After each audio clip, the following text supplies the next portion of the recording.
Brilliant Academy. In today's class, you are going to learn about dimensional analysis. So what is dimensional analysis?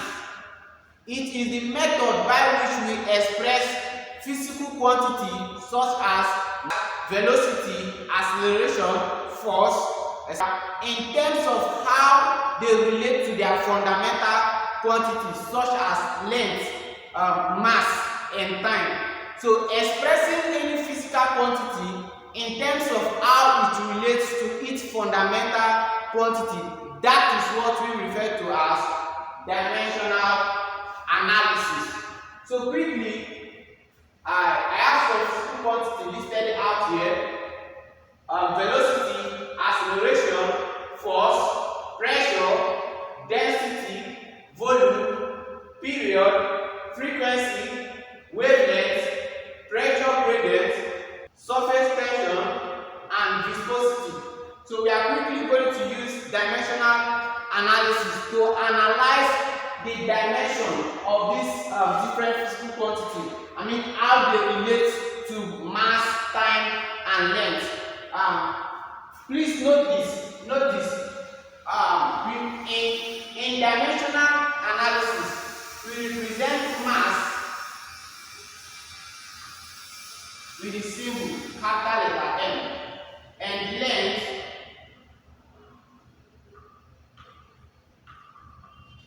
with the symbol L, and time with capital letter T. So, whatever quantity that relates to any of these physical quantity that relates to mass, length, and time, we use these symbols to represent them. Also, please note this. Note that the unit for mass is kg, and that for length is meters. That for time is second, and these symbols are given to them. Don't mistake the unit for mass, length, and time to the alphabet we use to represent them in dimensional analysis. So in dimensional analysis, we represent mass with M, length with L, and time with T. Now notice that all these parameters here are derived quantities, so they depend on fundamental quantities. Let's quickly analyze the dimension of velocity. So we have that velocity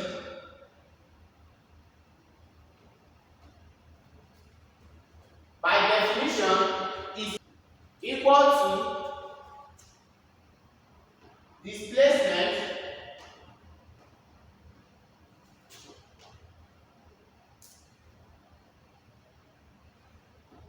all over time. This is the fundamental quantity which combine to give us velocity. So now, representing this with what we have here, looking at this, displacement is distance and distance is length. So looking at that, we have displacement there and that's length. So we can represent it with the letter L. So we have that this is L all over, and we have time there represented with T all over T. This is equal to L multiplied by T into the power of minus 1. Minus 1. Let me quickly explain the procedure to get this. So if I have A all over B, this is equal to A multiplied by 1 all over B, and this is equal to A multiplied by B into the power of minus 1, and this equals to AB to the power of minus 1. So that's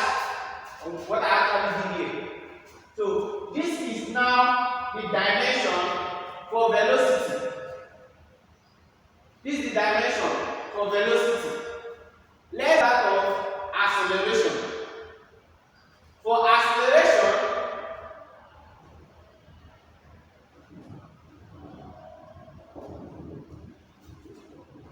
by definition, we said acceleration is velocity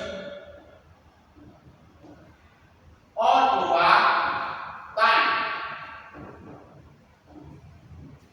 Now this is equal to, we've already gotten the expression for velocity, which is L multiplied by T into the power of minus 1. So this is simply L multiplied by T to the power of minus 1 all over time. So time is represented with T all over T. This is equal to L multiplied by T into the power of minus 2. So this is the dimension of acceleration. So this is how acceleration relates to its fundamental quantity, which is velocity and time.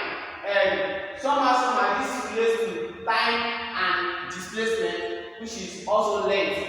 So this is the dimension of acceleration.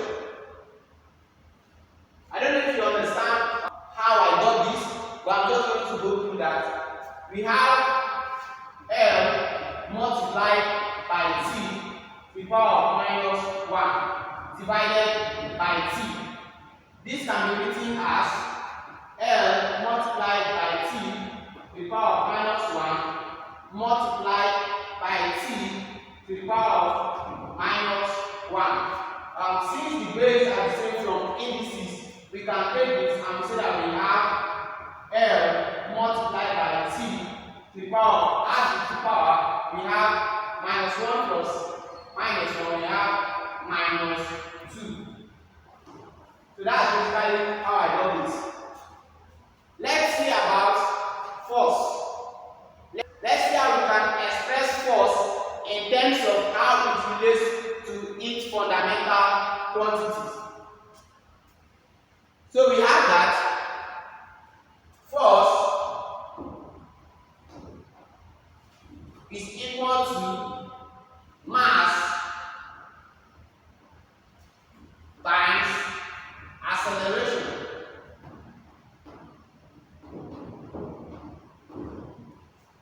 Now this is equal to, we've gotten the dimension for acceleration, so I'm not going to simplify this, I'm just going to impute it here. So we have that this is mass. So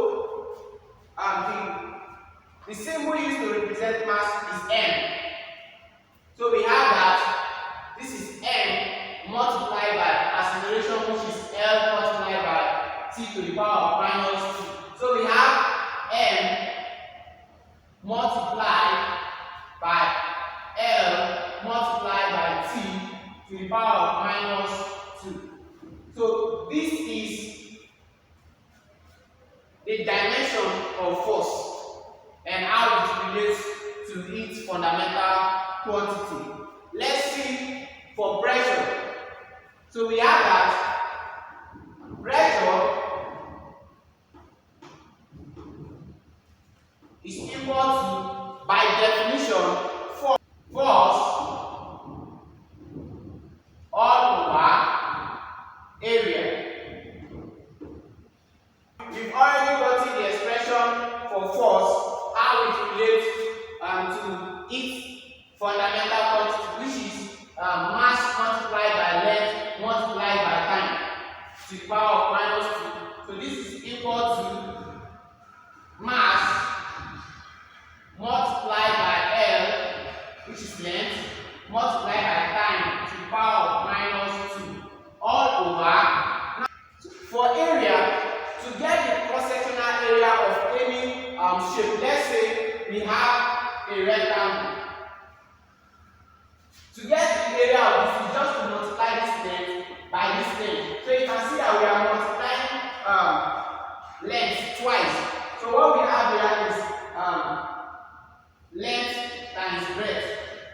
Both of these relate to length. So what we have here is actually length times length, which is equal to length to the power of 2. So what we have here for area is length to the power of 2. Now notice that we have length here. We have L here and we also have L here. So from indices, we have that if I have A, B, C all over B squared, this is equals to A, B, C all over B times B. One of the B will cancel the one on top, and this is equal to AC all over B, which is equal to AC multiplied by B to the power of minus 1. So let's bring that same concept here. So this is, we have 2 earlier, one is going to cancel 1. So what we are left with is M multiplied by L, to minus 1 to the power of minus 1 multiplied by T to the power of minus 2. So this is the dimension of pressure. Please note this. Always try to express them in the form NLT. It's somehow improper, not really wrong. You are not wrong to write MTL. It's not wrong, but it's just I would say it's more formal to write it in the form MLT. So always try to arrange it in the form MLT. So let's see for that of density. We have that density is equal to mass all over volume. This is equal to for mass, we said we represent it with L, so we have M all over for volume. Let's say we have a shape that looks in this form. Let's say we have this 3 box. To get the volume of this, you have to multiply the length, the breadth, and the height. So that's length multiplied by breadth multiplied by height. All these are lengths. All these relate to length. So basically what we are doing, we are multiplying L times L times L, which is equal to L to the power of 3. So what we have here for volume is L to the power of 3. This can be expressed in the form M, which is mass, multiplied by L to the power of minus 3. I already explained this when I did that. So this is now the dimension of density. This is how it relates to its fundamental quantity, which is mass and length. Let's see for that of volume. I'm using the same analogy I used to explain this. It's just L to the power of 3. This is the dimension for volume. Let's see, that's quite simple. Let's see for period. Let's see for period. So period is equal to period is time, which is denoted with T. So what we have for as the dimension for period is just T. Let's see for frequency.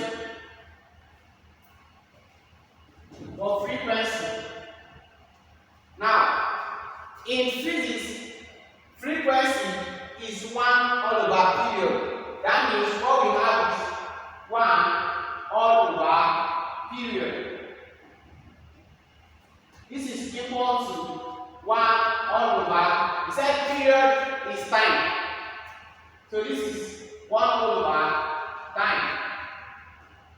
So what we have basically as the dimension is 1 all over t, which can be written in the form t to the power of minus 1. So this is the dimension for frequency. Let's see for that of wavelength. That's quite simple for wavelength.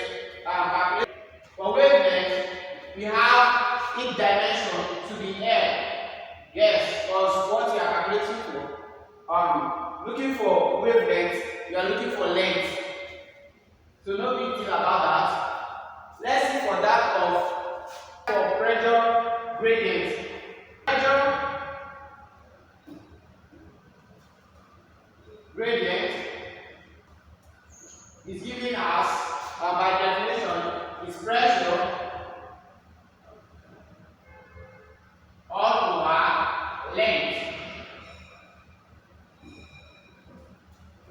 We already have the dimension for pressure, which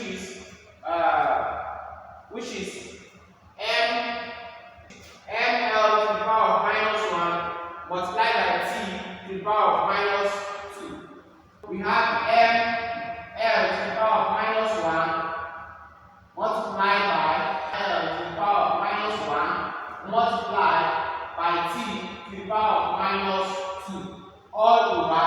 This is length, so it's L. So we have all over L.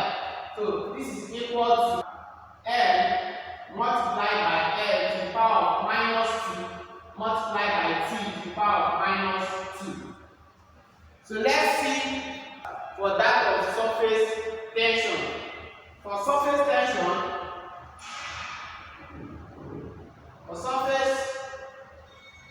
tension, this is equal to, by definition, force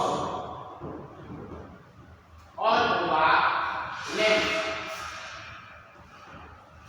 This is equal to, we've already gotten the dimension for force, which is mlt to the power of minus 2, which is mlt to the power of minus 2 all over. This is length.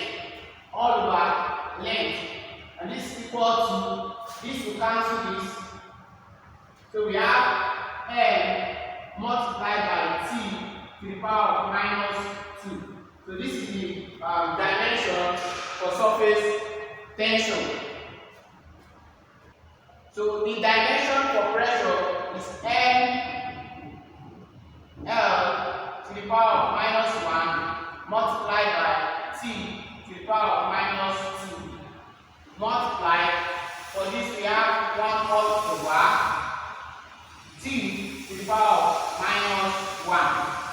So multiplying this, we have that viscosity gradient viscosity is equal to m multiplied by L to the power of minus 1 multiplied by t to the power of minus 2 all over t to the power of minus 1. Now this is equal to m multiplied by L to the power of minus 1 multiplied by t. Now we have t at the numerator and t at the denominator. So from indices, we can take one of the base and then we subtract the power because they are divided. So we have that minus 2 minus 1, because the power for this is minus 1, the power for this is minus 2. So this is equal to minus 2. Minus multiplied by minus, we have plus 1, and this is equal to minus 1. So the power for here is minus 1. So this is the dimension for viscosity. So do well and also in your test and exam, you are likely going to see discharge, mass flow rate. So do well to note how to find the dimension for those ones I just mentioned. This is just an introduction to the topic dimensional analysis. Dimensional analysis actually have application.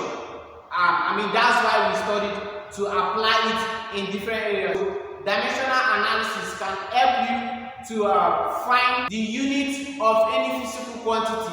So let's say you are given a physical quantity and you don't know the unit. You can use dimensional analysis to analyze the physical quantity to get the unit of it. And also, you can use dimensional analysis to find the correct form of an equation. Let's say you are given an equation, let's say s is equals to ut plus half at squared, and you've written it, but then you are not sure if that's the correct form of that equation. You can actually use dimensional analysis to analyze the equation to find out if you've written it in its proper form. You can use dimensional analysis to verify the relationship between different physical quantities. Let's say, for instance, we have that velocity is equal to displacement all over time. Now, let's say velocity depends on distance and it also depends on time. How will you know that you are supposed to divide distance to time and not time to distance?